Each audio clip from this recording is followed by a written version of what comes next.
You mentioned sacrifices. Like I was curious to know your thoughts, but Ronnie had some significant health issues, and as you reflect back, and he's, I guess in some ways he's one of the lucky ones because he's actually still alive. There's many that have through bodybuilding and trying to achieve something are not still around just purely because of that. But do you think, how do you reflect on some of the sacrifices that people made to be in that position? We're not all cut from the same cloth. I mean, look, if you're racing a car and you're a professional car racer, what are the odds that you might get killed in a car wreck? I mean, they're exponentially higher. If you're a professional boxer, what's the odds that you might get brain damage or become punch drunk later on in life?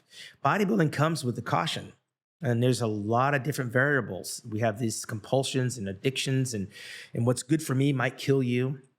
Ronnie started out as a football player and a power lifter, and he's in a wheelchair. He's still in the gym every freaking day. I can't believe it. But, I'm in a swimming pool. I walk on the treadmill. I ride my bike. I've adjusted to life after, where I'm not so in my head about how I look. I'm more concerned about how I feel.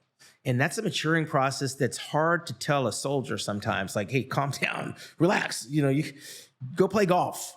But when you do so much damage to your body and you don't have the moral compass or the friends around you to say, hey, pump your brakes, let's try to find a different activity, shoot some pool, go, play some basketball or whatnot. Depends on your level of involvement. For Ronnie, it wouldn't be surprised if he died in the gym.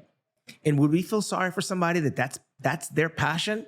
I mean, we don't have the same kind of reservations when we see a race car driver or a boxer, but they die all the time. And so bodybuilders that die doing what they love doing, for me, I'm a little jaded. I don't have the same sorrow or sense of loss when this is what they chose to do. No one's holding a gun to your head to be a professional bodybuilder. And if you die while you're doing it, it's no different than if you died being a race car driver. It's tragic that it's never the right time to die, even at old age. My dad died at 82 years old, and I was broken, right? I was broken for me, but he probably should have passed away 2 years before, because, that dementia is nothing to play with, right? It's like, you don't want to see Muhammad Ali shaking, right? We want to remember him floating like a butterfly, stinging like a bee. Ronnie Coleman, when he was at his prime, you watch the videos on YouTube, he's doing the squats and the deadlift. We live for that. And we probably never will see it again. But at some point, with kids and grandkids and life after, you got to pump the brakes. And if he's not willing to pump the brakes and something happens tragically, I mean, look, man, we all have choices to make. I don't feel sorry for Ronnie Coleman. He doesn't feel sorry for himself. He'd do it all over again because it's afforded him the lifestyle he's got. When Muhammad Ali was shaking in his boots, he was still out there inspiring and representing the world of boxing and everything else that he brought to the table, whereas more other people of a lesser caliber might have just become a hermit. Ali was front and center to show you, like, hey, I'm here, I'm still doing the business. So I don't have the same, I don't want to say negative feeling or remorse, but when a bodybuilder dies, as tragic as it is, I know that could have been me.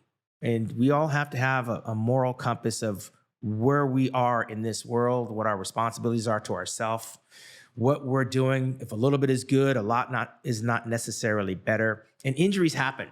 The injuries that Ronnie Coleman has suffered, multiple injuries led to multiple surgeries. But you know what? Maybe without the working out, he doesn't have the mental therapy. Maybe the gym is where his church is. He needs to do this because that's who he is. So there's another side to that story. When I see Ronnie, he's got the biggest lines. He's got the most fans, and he's the loudest. He's sweating. And he's just loving the attention and the adulation because he knows what he did on his own back when no one was watching. This is the reward. And these fans are paying it forward because they're affording him a lifestyle that otherwise he wouldn't have. So it's hard to feel sorry for Ronnie Coleman, knowing what he's gone through and also knowing what he's accomplished. When it comes to mentors, I guess there's different ways that you could look at it, because a lot of these people historically were young when they got into it. You in particular, Chad Nichols. What's your thoughts on that? I know there's a bit of a feud around that.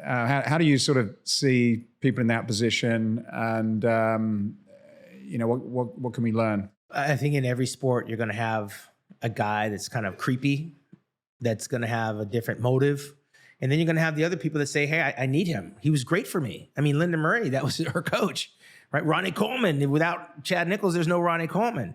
I wasn't in that camp, and I didn't subscribe to the camp of having a guru. I had a guy that I worked out with. He wasn't even my trainer. John Brown wasn't my trainer, and he wasn't my coach. He was my workout partner. So I come from a different mindset. My workout partner beat the shit out of me in the gym. I'm not sure Chad Nichols ever lifted weights with Ronnie Coleman or Linda Murray or anybody else that he's coached besides maybe his wife. But I think in every sport, there's a Chad Nichols lurking around doing God only knows what. I got no respect for the guy. What was the sort of, what do you think, what do you, I don't mean what do you think, but what for you was the sensitive part of, in terms of your relationship with Well, I mean, listen, we don't have a whole lot of barriers that insulate other outsiders from dealing with our athletes. It's an independent contracting sport. So if I want to bring someone into my camp, there's no checks and balance. In the NFL, I can't go down on the field and stand with my friend who's playing for the Detroit Lions. I can't get down there. He's untouchable. There's some things that they cannot take. You don't see these football players, for example, holding up protein shakes from all these protein companies. I think our sport is kind of like the Wild Wild West. You can bring into it anybody you want. Do you remember the guy from Balco Labs? I can't remember his name, but the dude from Balco Labs, it's a big deal in track and field. But he was dabbling in bodybuilding a little bit with some of the guys, chemically mixing up his concoctions. We have people on the fringe of our sport offering up concoctions to our athletes because it is a federation, but there's really no guidelines to stop anyone from giving an athlete a product. So anybody can come in, say, here, take this, it's going to take you to the next level. There's no one to stop you. So there's going to be guys that are going to capitalize on it. It's free enterprise. If you can make some money on something, you can drink a potion or take a concoction, and you're willing to take it. If you have success, everyone's going to want to follow you. And if I'm the one giving it to you, everybody wants to come back to me. So that's the nature of our industry. I can't stop it. I tried. I tried to make sure we had some guardrails. But unfortunately, it's the Wild Wild West, our industry. Anybody can be affiliated with anybody. Do you think, when it comes to that, do you think that it's, I guess, how do you look at it if you're in that position? Is it a case of, right, we've come up with some formulation that we know is going to work, but we're also consciously aware that could be some risks? Or is it a case of, look, we come up with something that we think can work, and probably we don't have the understanding to appreciate those risks, but we know it's going to work? Where do you think people sit when they're making these recommendations? Well, there's no guardrails. Again, there's no checks and balance. So you can pretty much take what you want and do what you want, work with whom you want to. And if I come up with a formula that you think is beneficial to your health and we have some level of success, then let's bottle it and sell it.